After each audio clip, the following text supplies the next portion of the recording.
Hi guys, it's Jess from Honest Fiction and welcome back to my channel. In today's video, I'm going to be sharing my first quarter favorites, sharing the top 10 books I've read so far this year.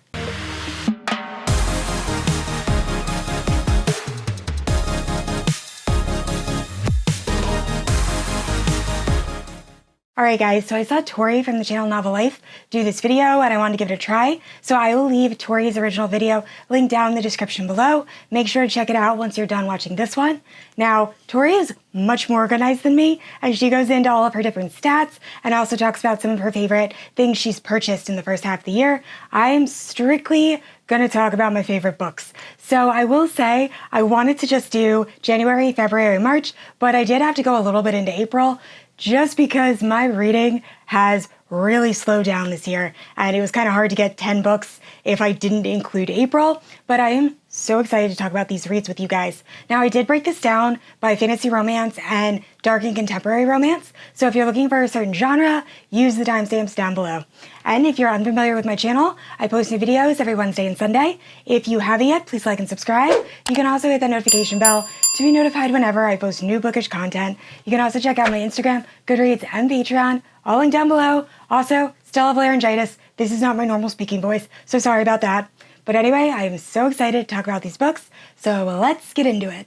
So starting off with fantasy romance, in January, I read White Horse, Black Knights, and this is the first book in the Godkissed Bride series, and I will say this was so unique. I really enjoyed this book. I think I gave it 4.75 stars. So this is following Sabine, and Sabine is a marked one. So in this world, there are marked ones, and they are designated as having some sort of special ability. Now, Sabine's special ability is she can talk to animals, and she just wants to live a nice, peaceful life with the animals. Unfortunately, she's being held at a convent where she is being horribly abused. That is until she is selected by a noble to be his intended bride. So this noble decides, he has the bright idea, that he wants Sabine to honor the gods and travel naked on horseback for 21 days to his kingdom with only the company of a special guard that he has selected. And it is their story, and it is wild, but also really good. So I wasn't sure how I felt about the whole 21-day naked riding thing, but overall, I loved this story and I am so excited for the second book to release in audio. So highly recommend. And next up we have A Fate Inked in Blood by Danielle L. Jensen. This is a Norse-inspired fantasy romance story, and I was so looking forward to this book releasing. It was one of my most anticipated releases of the year. Now, this story, I will say, does have some pacing issues, but it was still very enjoyable. We are following this girl who is in a loveless marriage, and she's married to this man that, similar to the last book I talked about, is also blessed by the gods. So he has a drop of god blood, which means he has godlike abilities.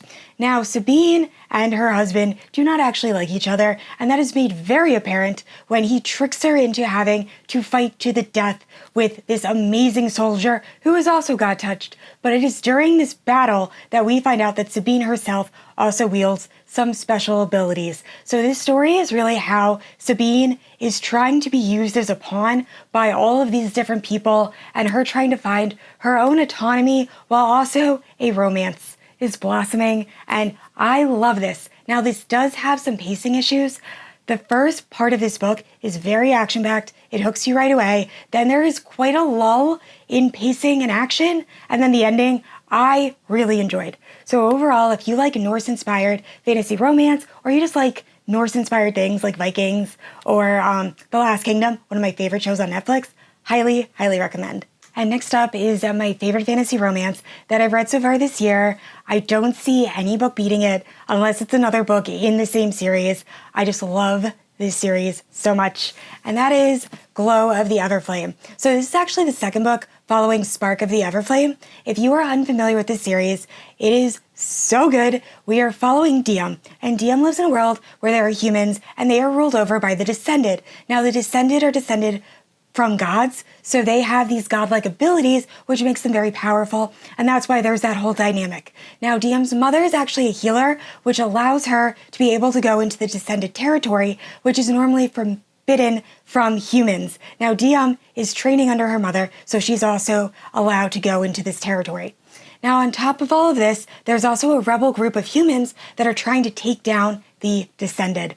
And our main character, Diem's boyfriend, is one of them. So at some point in this book, Diem's mother ends up going missing. So Diem has to decide where her loyalties lie and what part of this war, or what side of this war, she's going to be on. And it's so good. So like I said, Glow of the Everflame, the second book, is actually my favorite, but you obviously need to read Spark of the Everflame to be introduced to the characters and the world. But both books are amazing, and I cannot wait to continue with this series.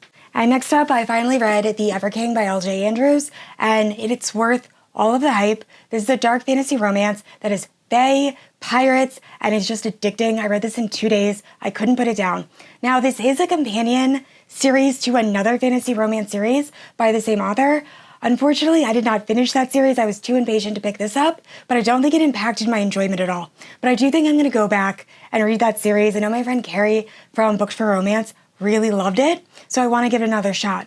But this story is following this fae king who is trapped in his realm, and all he wants is vengeance, and that seems to be possible when his enemy's daughter ends up accidentally setting him free, and it is their romance. It is so good, and I don't know if you guys heard, but my voice is totally going, so I'm going to try to make this go a little bit quicker. But overall, I loved this book, and I need the sequel to come out on audio ASAP. And I honestly can't believe this last fantasy romance made this list. However, the ending is so good, and I have never been so caught off guard by an ending of a book as this book. And that is, How Does It Feel? This book is wild. So definitely check trigger warnings. It kind of feels like a mix of Fortuna's Warren and Akatar, but like a psychedelic version of both of those books. So we're following this woman who, when she was a child, she believed she saw a fae, and ever since then, she's been obsessed with winged creatures, and she becomes very invested in trying to save the lunar moth being this moth that is going extinct. And she finds out that the moth is attracted to a certain kind of mushroom. So while traveling to where this mushroom is, she ends up falling through this portal and ends up in the Unseelie Court. Now when she gets there, she meets some very interesting creatures, including the Prince of the Unseelie Court, who is as morally gray and also a shadow daddy, but as morally gray as they come. He is just such a dark character, and he really makes our main character go through it. There's also a very interesting tree monster that almost made me DNF this book, but I am so happy I continued. This book also has trials, and I love a fantasy romance with trials, similar, like I said, to Akatar. So overall, I really enjoyed this. It will not be for everybody, but personally, it worked for me.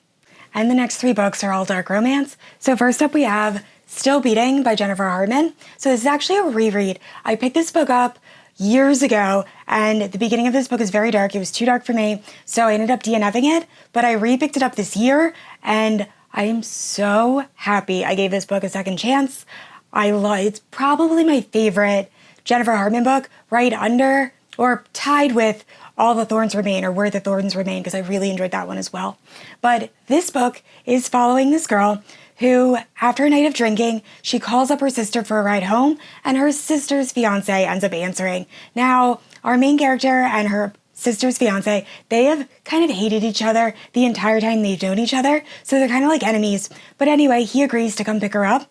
However, when he gets there, both of them end up being abducted by a serial killer and forced into this basement where they have to do these horrible things, and it is such a difficult read, the first part of this book, because of what is happening to our 2 main characters.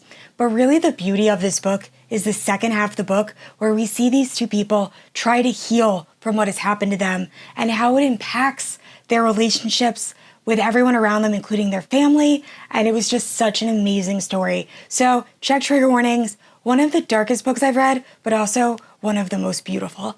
And next up is another book that is unlike any book I've ever read. It was a roller coaster, but also absolutely amazing, and that is The Debt by Nina G. Jones. This is the only book I've read by this author. Unfortunately, it's the only one available via audiobook, but as soon as she has more, I'm going to be reading them. This book was crazy.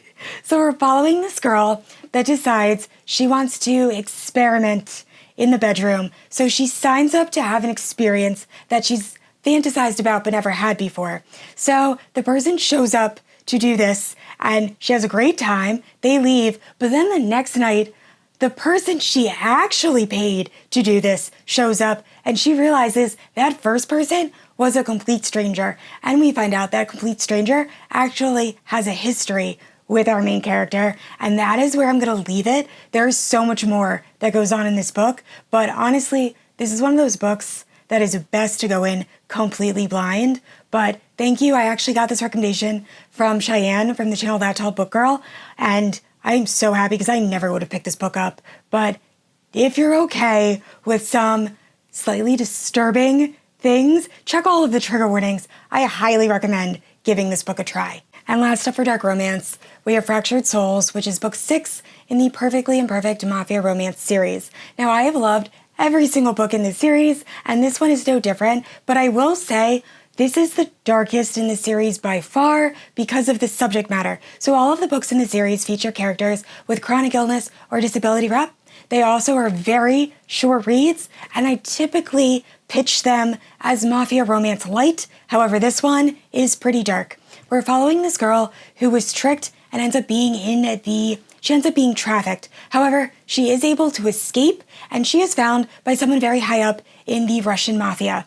Now, our main character, because of all of the trauma, is kind of suffering with PTSD. So at first, the guy doesn't really know who she is, and then slowly, as he tries to help her heal, there is a romance, and it goes from there, and it is so, so good. So if you have not read the Perfectly Imperfect Mafia romance series, it is my favorite. You can read all of the books as standalones, but honestly, I think you should start from the beginning.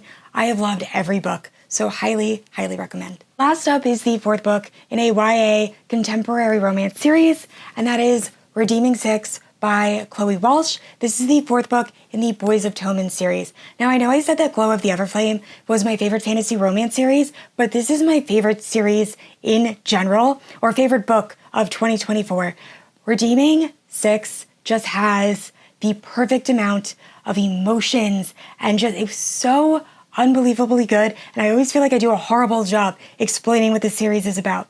But if you're unfamiliar with the Boys of Tommen series, we are following this group of students that go to Tommen University, but it all really centers around one specific family, and this family has such an incredibly tough life, specifically the kids in this family, because the father is abusive and an alcoholic, and the mother has really just checked out. So the first 2 books are following Shannon and Johnny, and the second 2 books, Redeeming Six and Saving Six, are following Joey and Aoife, and their story and their romance is perfection. They have so many things they have to overcome, and they just have one of the best romances I have ever read. So like I said, Redeeming Six so far is my favorite read of the year. However, Taming 7 releases this month, and that one might beat it. That is Gypsy's story, and I am so looking forward to that book. So overall, this is my top, but we will see if it stays there. All right, guys, thank you so much for watching. Those are my first quarter favorites, or my top 10 books from the first part of this year. Now, please let me know down in the comments below if you have read any of the books I mentioned, and hopefully the next time you see me, my voice will be back. But I'd like to say a huge thank you to my Paladin protectors, Amanda, Erin, and Leslie. Thank you guys so much for supporting my channel, and thank you guys so much for watching. I said this already, I post new videos every Wednesday and Sunday, and if you haven't yet, please like and subscribe. I will see you all next week. Bye.